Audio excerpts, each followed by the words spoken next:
Bienvenidos a una nueva edición de la guía para en esta ocasión con su amigo Nes en la sección Psicología con Nes, trayendo un video muy interesante en el cual, como ven en el título, utilizando mis conocimientos profesionales de psicología, explicaré una de las fiebres geek y otaku más comunes de nuestra generación. Claro que sí, hablo de los furros. Y es que pregúntate, ¿alguna vez has pensado qué es lo atractivo de ver animales antropomórficos peleando o animales haciendo coreografías? Y por supuesto lo peor, ¿alguna vez te has preguntado por qué te excita ver dibujos animados de animales antropomórficos desnudos? Bueno, si quieres conocer la respuesta a estas interrogantes, quédate hasta el final de este video. También los invito a que se pasen por mi Instagram llamado Psicólogo Nes, donde estoy constantemente subiendo contenido de psicología. Recuerden que las letras que uso para cubrir un poco la pantalla son para evitar el copy y que me desmoneticen el video. Sin más que agregar, comencemos.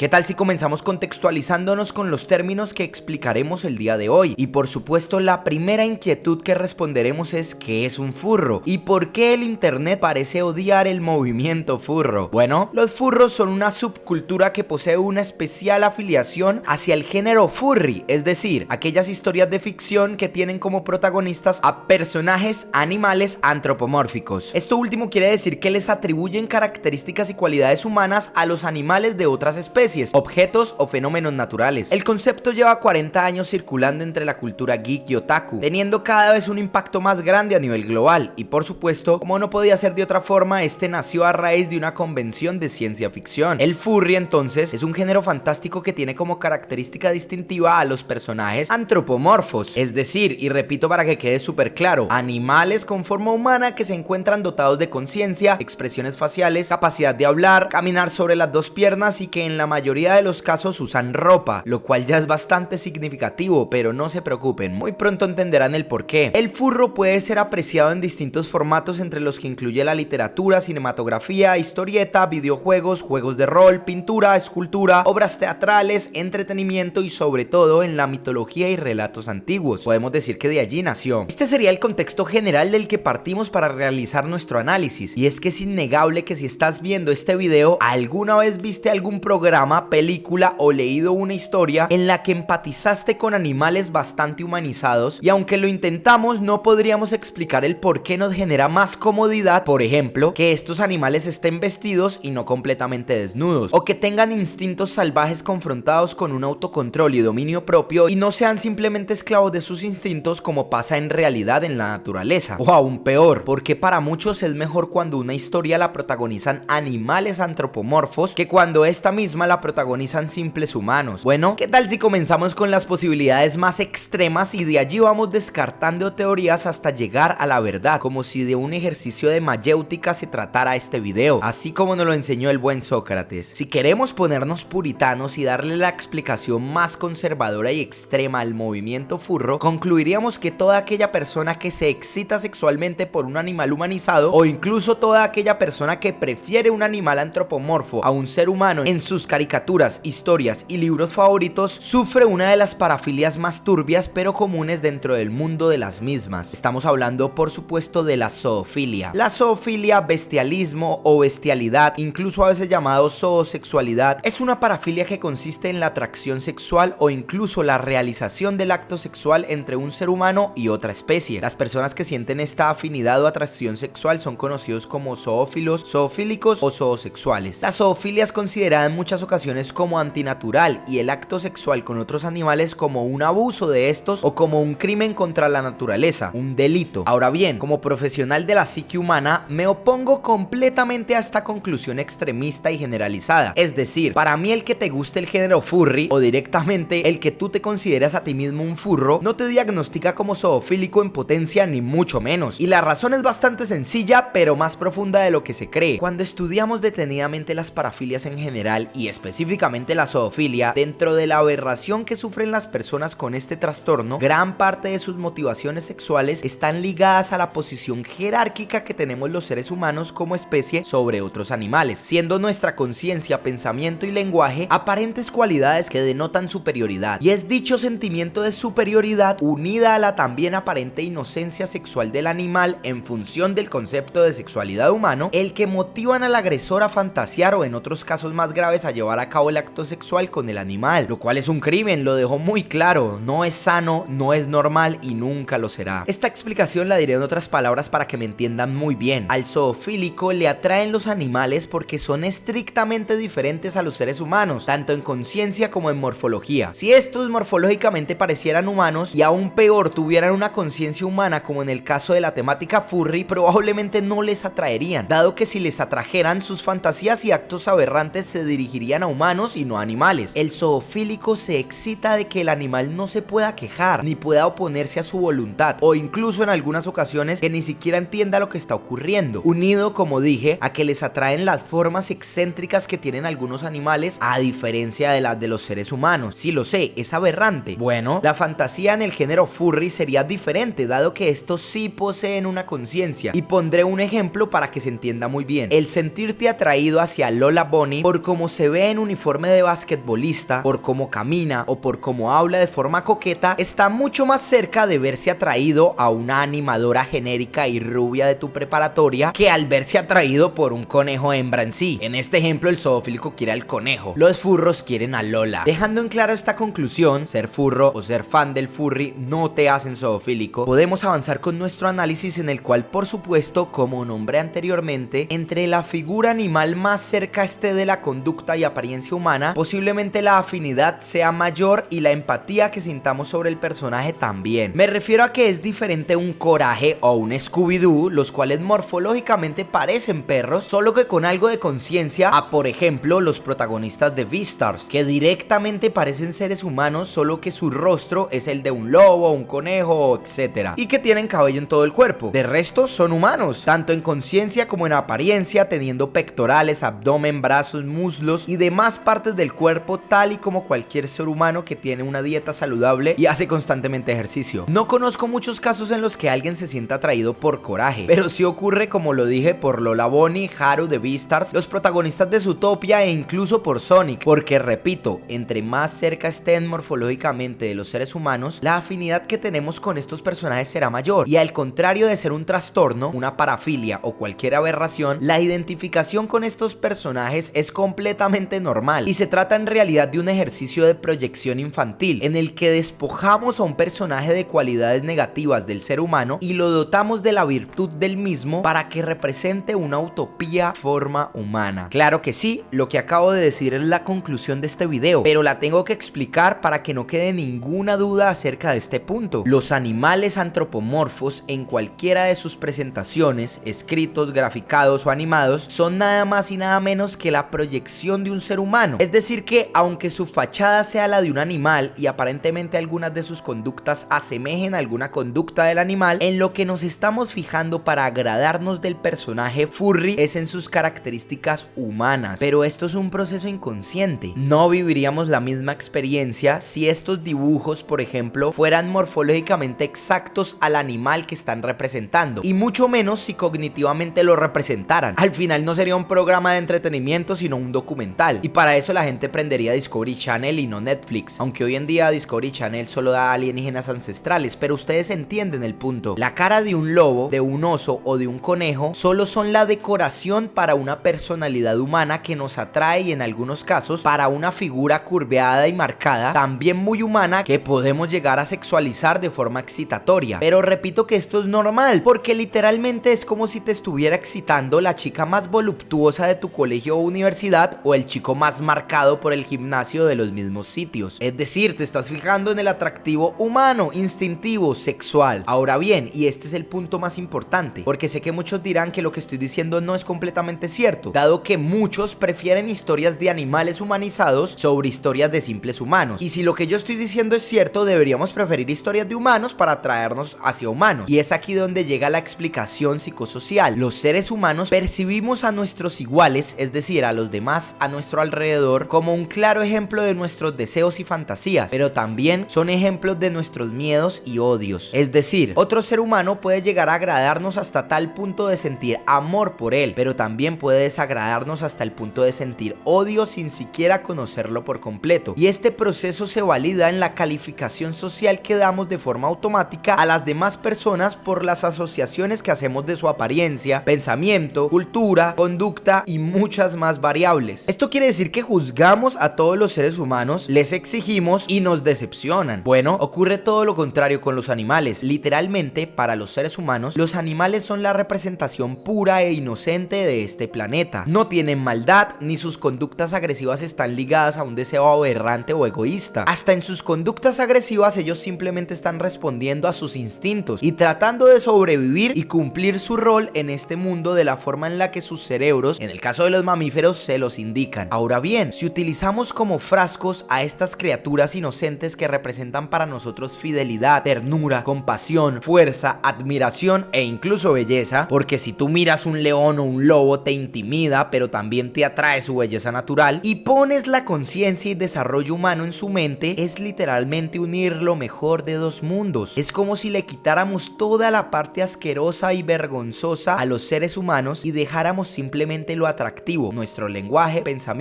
y desarrollo emocional. Muchas personas prefieren entonces que sus protagonistas sean un conejo, especie por la cual sienten ternura y aprecio, y que éste hable y se comporte como un humano, a que sea un ser humano, especie por la cual se siente muchas veces desprecio o rabia, dado que asociamos que en los humanos hay corrupción, maldad, egoísmo, mentiras y muchas otras variables negativas, mientras que en los animales no las hay como tal. Por eso a los niños se les vende tantos personajes furries, porque estos proyectan en los animales todo lo virtuoso del ser humano, todo lo puro, todo lo genuino, sin su parte negativa. El furry es una forma heroica de mostrar lo mejor del ser humano en un tarro diferente para evitar estereotipos o predisposiciones. El gusto furry entonces nace del desprecio hacia la figura humana como naturaleza caída y errada. Nace del animal como figura pura y limpia, que al ser dotado de las cualidades humanas puede ser un símbolo más atractivo que este último, pero al final es la humanidad de estos personajes la que nos atrae hacia ellos. Es decir, que a pesar de todo el desprecio que podamos sentir por la maldad humana, tenemos la maldición de estar egocéntricamente atraídos hacia ella, por ser por supuesto todos un humano. Bueno, hasta aquí el video de hoy, espero te haya gustado y si aprendiste algo nuevo con él regálame tu like. No tengo la última palabra y quisiera saber tu opinión del tema allá abajo en los comentarios. Recuerda suscribirte y activar la campanita. Sígueme en mi Instagram llamado Psicólogo Nes, página de Facebook y Twitter. Tu amigo Nes se despide, gracias y hasta la próxima.